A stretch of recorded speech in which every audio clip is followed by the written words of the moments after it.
Goeiemôre almal, lekker om weer volgens saam te wees, hoop het gaan goed met julle almal. Hierdie week praat ons om 'n ander harte, of 'n verskillende harte hê, as wat die wêreld het, of as wat ons gewoonlik het.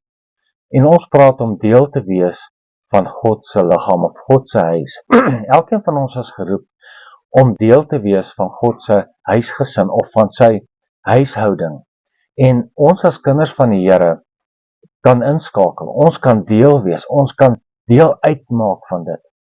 Ek glo dit was Rick Joyner wat gesê het, net 10% van die liggaam na baie navorsing werk in die kerk. Nou as jou liggaam net 10% funksioneer, is jy in ICU. En jy gaan swaar kry om te lewe.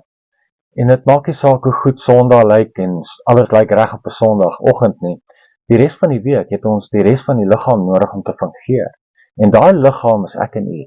Daai liggaam is ons wat moet fungeer.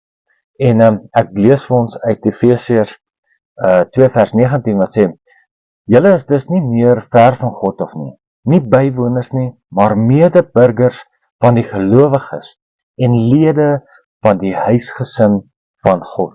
Ons elkeen maak deel uit van hierdie huisgesin. En wanneer ons by mekaar kom, wanneer ons funksioneer, miskien op 'n 80 en 100%, dan eers weet ons dat God wandel tussen ons. Hy is daar, maar dan word ons hierdie plek waar God wandel tussen ons. En op 10% gaan dit dalk nie so wees nie, en ons gaan mates van God se teenwoordigheid hê, maar wanneer ons ten volle daar is, wanneer elkeen ten volle bydra, wanneer elkeen ten volle hulle gewig insit, dan is God ook daar.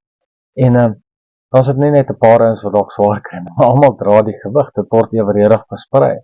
Maar ek en u word geroep, en dis my gebed, dat jy voor die Here sal sit en sê, Here, waar moet ek inpas? Waar moet ek my deel bysit? Waar moet ek inklim en help? Kom ons bid saam. Here, ek bid vanoggend vir elkeen wat kyk, en Here, praat met elkeen, om 'n plekkie te vind, waar hulle 'n bydra maak vir u koninkryk, waar hulle gewig bysit, en as ons saam daar is, Here, dan is u teenwoordigheid ook daar. Here, ek bid dat elkeen sal inval, inslot, sal aandag gee hierdie week op dit. In Jesus naam. Amen.